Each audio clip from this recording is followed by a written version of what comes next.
Alright, ladies and gentlemen, what is good? That was kind of weird how I just kind of like creeped in here on you guys. But, um, so yeah, welcome to one of two streams tonight. I will do another stream later, but I kind of wanted to do a fairly early one. Um, yeah, just to like try and see, like, I'm trying to do an experiment, see like what, like, if I stream earlier, like around 7ish CST, like, do I get different viewers than usual? Kind of doubt it, but like, it's a good experiment to try, I guess. Um, Once again, we are streaming music again, but it is, at a low roar because of YouTube being stupid. Why is my lip? I don't know. It looked fucking weird for a second. Freaking lighting, man. It was weird. So yeah. So yeah, what is good, ladies and gentlemen? Again, do one stream now. Probably start another one up around 8:30ish, maybe. And I'm kind of random with my times. Yeah.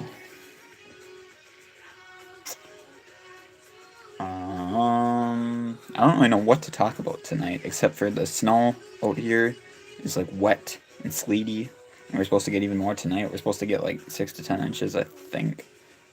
Like this, I don't know if it's an accumulation, like just this entire weekend in general, or if we already got some of it tonight. I'm not entirely sure, but like, put it this way, it's supposed to be a really freaking snowy weekend, and it kind of already is a pretty snowy weekend. So yeah, there's that. Very, very snowy. If you're wondering what the frick I'm setting my uh, that's my PS4. I have it up like sideways. That's what I'm sitting it on. It actually works though, right? So it's cool. Better than nothing. You can just make anything happen. You don't have to craft anything. Just stick a big blocky first generation PS4 and stick it right up there. Set your phone up against it. It works. I mean, shit, I got this freaking little shitty particle wood table and just a PS4 tilting it up. Like, I mean, so that's it shouldn't work this easily. It should be slipping and shit because it's like not that good of wood, but like it works. Yeah. But I am kind of happy as far as my phone goes because like I use prepaid because like yeah, sure I could buy a contract phone. I work and like I could afford when it's not that. It's just like um. Anyways, straight talk. It says 10 gig. Like if any of you guys are straight talk users, it says that the card is 10 gigs now, but that's actually not an accurate representation of how much or how much gigs you actually get. I think they actually bumped it up to 15 gigs. It's just like the mass quantity of the cards and stuff. Like they haven't made the new cards. Like once I'm pretty sure once they sell all the old cards and get the ones that say, "What's good, Colton?" 55. What? Oh yeah, the 50. Maybe it's the 55 card that's the 15 gigs, but even still, the $55 card still says 10 gigs. But they have updated the software, so when you actually do activate your phone, it's like 15 gigs now.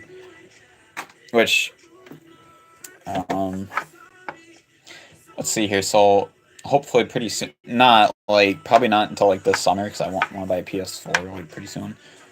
But we'll finally decide I'm gonna go. Okay, I'll contract. I will try and get a Samsung Galaxy Sky Pro. I might get that as my next phone. Just something to hold me off, something decent until I can finally get an actual contract phone. And if I do get a contract phone someday, I'll probably go through Verizon or something. I don't know if I actually will though, but like, I don't know, man. You get so many more gigs on a contract phone. Most contract phones you get like 64 gigs. Like, I don't know. I like to have a decent. Like my phone sucks ass. Like, I mean, it's got like sure like you can add on to the 15 gigs and you can get like the get the fuck up notification. But anyways, you can update it and get the you can like buy one of those external memories or those memory SIM cards or whatever, and it gives you like an additional like I think it's like an additional 16 gigs. But that still is like hardly nothing.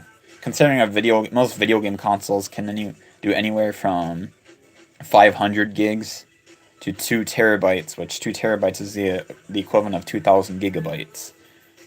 So like, phones are pathetic compared to video game consoles, which is sad. You would expect to do way more on your video game console, or no, on your phone, like because your phone is your personal device. It's what connects you to the rest of the world. You know what I'm saying?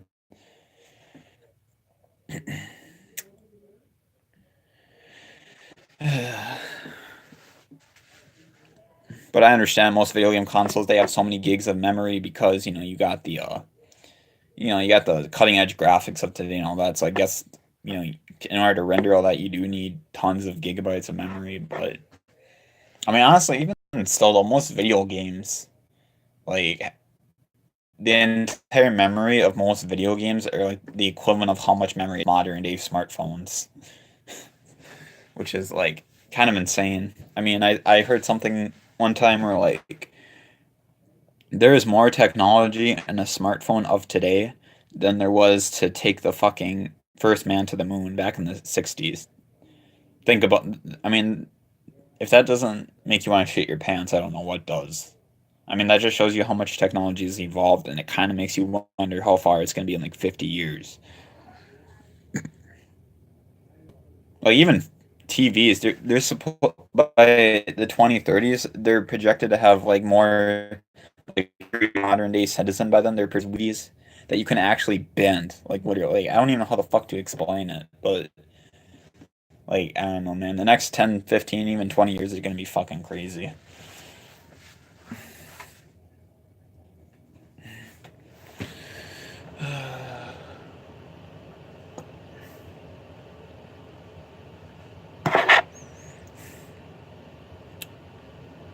I want to fucking stick a dip in right now. I might just wait till I'll do a second stream today and do that shit. I don't fucking know though. Well, being my music just crashed, I'm gonna go on YouTube and I'm going to watch some of this new league that it's not even new, but like there's just this thing it's kind of nerdy, but like there's this thing I like to watch. It's called the Simulation Football League. Ever heard of like the game All Pro Football 2K8? Um, it uses that game and somebody like on out of it, like they made their own little fictional league. And like I think right now, from what I last heard, it consists of 21 teams. Um, and like, but it's really interesting because you don't use it's not like those competitive esports or whatever, like where they play Madden or Call of Duty and they're playing for money and they have a controller and all that. It's kind of different. Um, because they take that game and because that game has a thing that you can create your own teams on it. Like there's not an actual set league because it doesn't have the NFL license or college or anything like that. It's its own like fictional thing, and you create your own teams and you have like these different like rating systems like stars, and I don't know how the fuck to explain it. It's been years since I played it. I was a kid myself when it like 10 when it first no 8 or 9 when it first came out, but like basically it has its own little league. And what people did is that they created an entire fictional football league out of it. So basically, instead of having a controller, like and two guys playing each other, it's a computer versus computer. But what makes it unique is that they go into the franchise mode and then they create their own playbooks and stuff. Um, so technically, they do have control of the action in the sense that they do script the playbooks and they do make the plays that the computer is going to run, but the computer takes over. So once the game starts, they're just like spectating it. So it's like, in a sense, you're watching an actual football game. It's fictional. I mean, it's a video game, but they use their own broadcast graphic style TV broadcast package that they created by themselves. They use like graphical institutes from actual colleges and stuff, and they have sponsors. Like I don't know if you've ever been to Walmart and you look in the freaking like health, not health and beauty, but like the men's area with like the hair, and you've seen that Harry's Close Shave stuff or whatever. They actually like sponsor like all these different brands, all these different real life brands, and all these different colleges. It's kind of unique, but yeah, it's basically like just a little football league. but you don't actually get to play with a controller, nor do you even need to have the game. But you can be a player, and if you join their Discord server, you can actually become a player in the league, which is kind of interesting because I really want to try that. It sounds like a lot of fun because like they have two guys, like they'll have two commentators usually in like every stream, and they actually talk about it like it's a real game, like they try to fully immerse you. I don't know. I think it's just the fucking coolest thing ever because it's the first controllerless esport, which is fucking sick. But yeah, it basically runs in the game All Pro Football 2K8, which is arguably considered one of the best football games ever made, just in terms of how well the gameplay is and how good the animations are compared to Madden, which like Madden cheats you like every fucking time.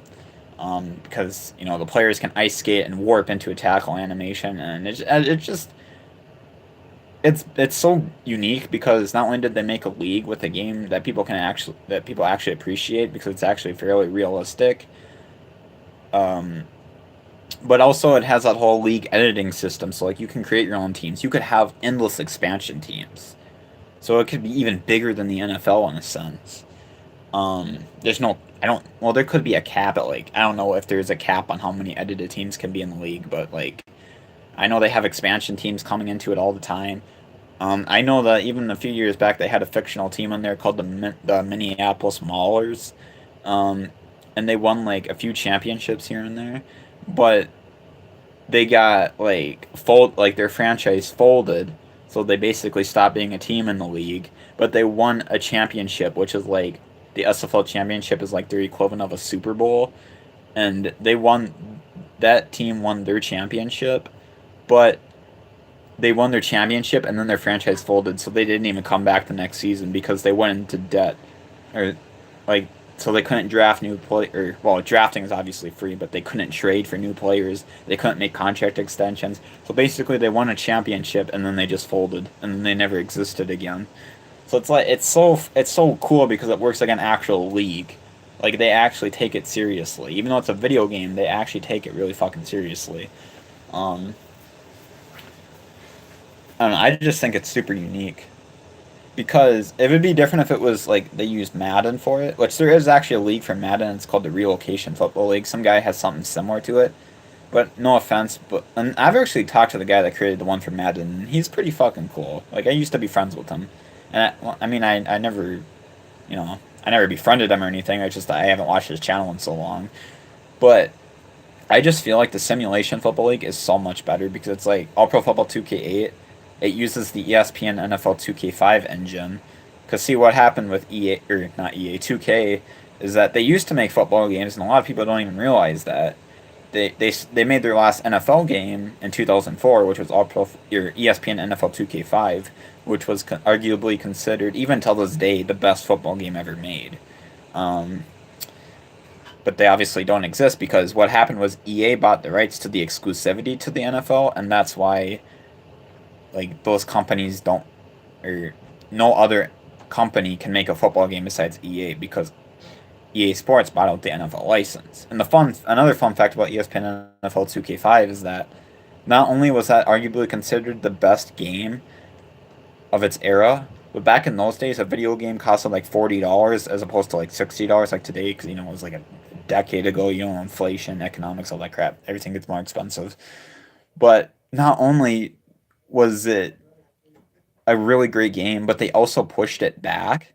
So basically, when you push something back in the world of releasing a movie or a TV show or video game or any type of media outlet, whatever the case may be, when you push it back, that doesn't actually mean it's coming out later than expected. That means it's actually coming out earlier than expected.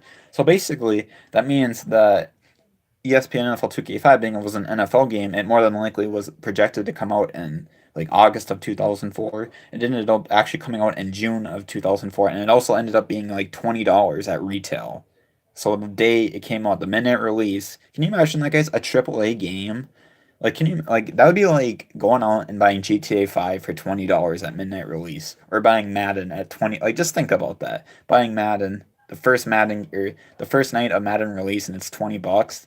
Like the only time Madden is ever $20 is like Black Friday weekend, and it goes to back to retail being like $60 until like literally the next August. Like I'm not even kidding. Wadena Walmart is fucking stupid. Like, I don't know how that all works, but like I'm just saying like I've seen Walmart fully retailed like just few short months before the next iteration comes out. So it's like I don't fucking understand EA, or I don't understand like how a video game can be $60, especially if it's an annual release like Madden. Like I get $60 at release, but then like you gotta think it like usually sports games are not even in development for a whole year. Like usually they come out with the next sports game like 9 months later, usually. But it's just so I don't understand. But see, that's my point. Is that how can you market a a sports game for $60 for an entire year? It doesn't at all because you got to think the next iteration comes out the following year. So what's the point? You know.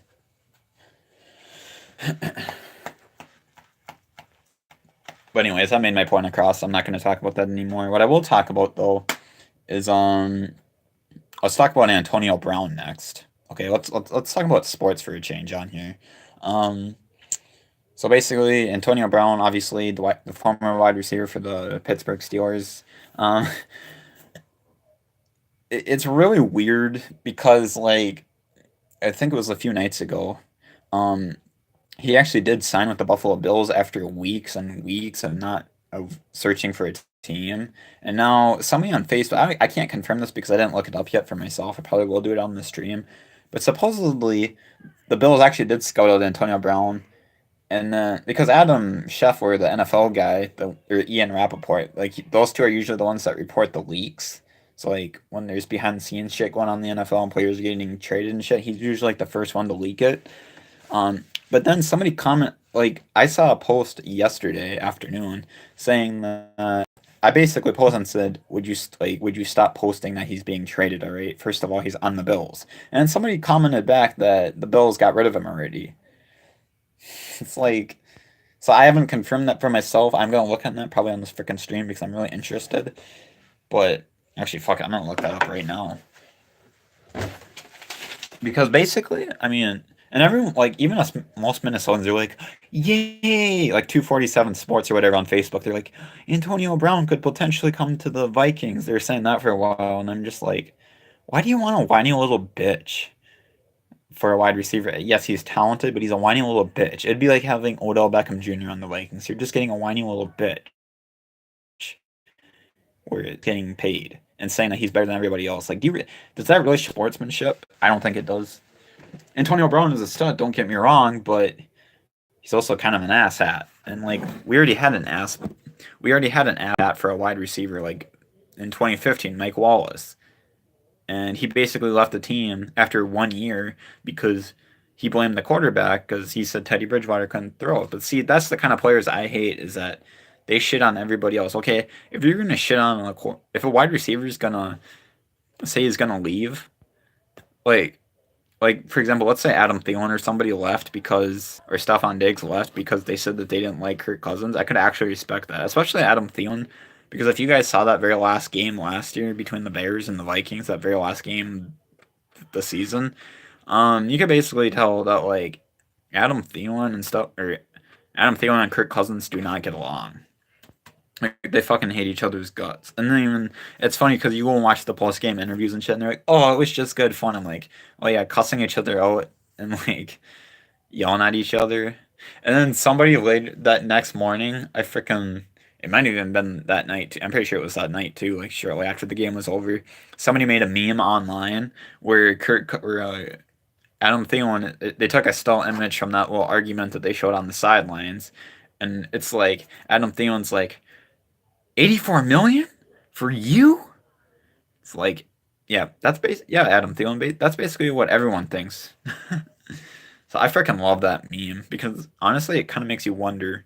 I mean, obviously, I doubt that's what he was saying, but it's just a fucking idea. Like, just imagine if that's what he actually said. Like, sometimes I honestly fucking wonder what these players are actually saying on the sidelines. Like, it would be so funny if we got like NFL films to just like give us every freaking like, can you imagine if 20 years from now the technology gets better to the point where they can do something to TVs where you can turn off the play-by-play audio, like the commentary and all that, and you can just have the straight up game sound, and you can hear every single thing that they're saying on the sidelines. Oh my god, dude! Like the players talking, and the offensive coordinators yelling at each other.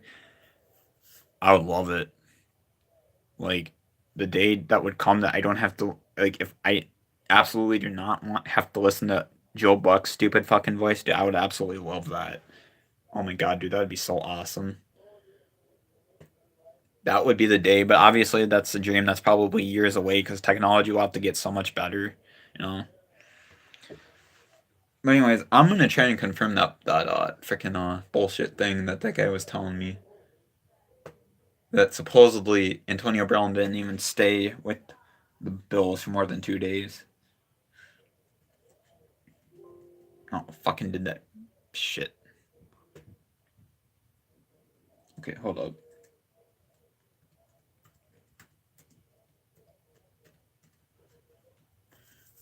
I'm just gonna see what people are telling me so far. Okay, so as of 7 hours ago, something about Odell Beckham Jr. signing a $90 million deal, but I don't give a shit about that.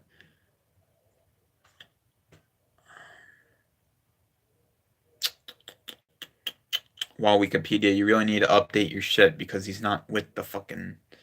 Okay, when was this one posted? Alright, so there's this thing from 7 hours ago. I don't know which one. Okay, 4 hours ago. Now they're saying Eagles or Raiders, which for the last few days they said Bills. So I'm interested who to actually sign for. So I'm gonna click on the link and look at this shit. Because now they're saying Eagles or Raiders, which the Raiders could really benefit from Antonio Brown if he actually stays. Because the Raiders, their season was a flunky. Like, what a great way to move to Las Vegas, to relocate to Las Vegas and rebrand the team, and then you get Antonio Brown. Oh, that would actually be pretty fucking cool. The only question is Antonio Brown going to be a little whiny bitch? Or is he just going to fucking play football? Okay, so this is just speculation. Philadelphia or Oakland, nonetheless, either one is going to sign him for 90 million, which is like, to me, I'm actually kind of blessed because then like no one has to complain that bum ass pretty much, to put it plain and simple, bum ass Kirk Cousins will no longer be the most overpaid player in the NFL. Which it's better than to pay a. Which honestly, I'd rather see the NFL overpay a whiny bitch that's actually good than a whiny bitch that talks a lot but can't actually get the job done. So, you know, it is what it is.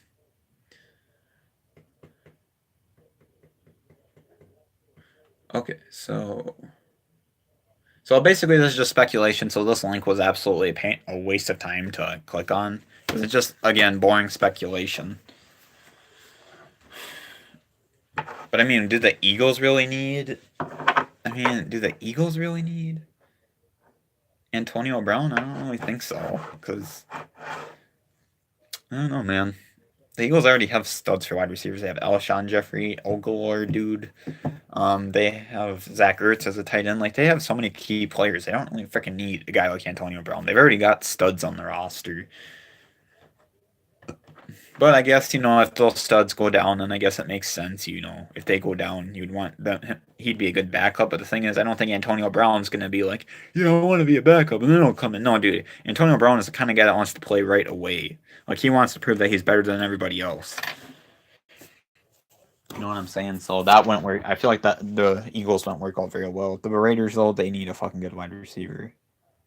Um, they have a decent quarterback in Derek Carr, but I mean, I guess he's kind of average because how many times, like one time they've been to the playoffs with, Derek Carr? I'm trying to think. Yeah, well, I'm trying to think. Okay, they had that wild card appearance in 2016 where they played the Texans. And at the time, that's kind of cool because it was like, at the time they were playing the Texans, and the Texans were the first team. At that time, they were the closest team to actually potentially playing a Super Bowl in their home stadium. Granted, they were a wild card team, and they only made it to the divisional round, but it's just the idea. And then the Vikings saw them by 2 years later, and they became the first close. They pretty much rewrote history and became the closest team to playing a Super Bowl in their home stadium. Notice I said closest. Obviously, nobody's ever done it before, but doesn't mean it's not going to happen someday. But the Vikings made it the closest, so like I don't know, man.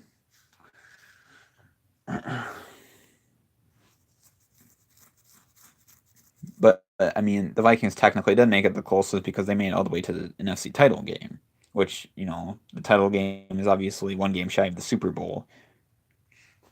So, you know, that's that. What time is it even? So like,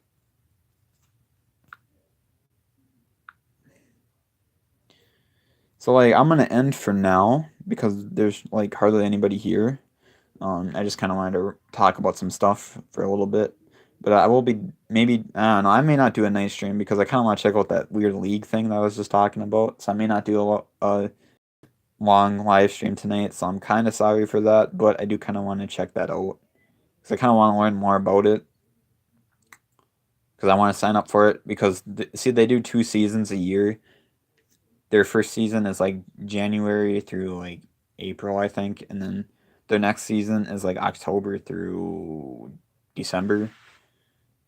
So I'm kind of interested in it. So like, if there's still like scouting or whatever, I kind of want to get in there because it looks like fun. But anyways, I will get at you guys at another time.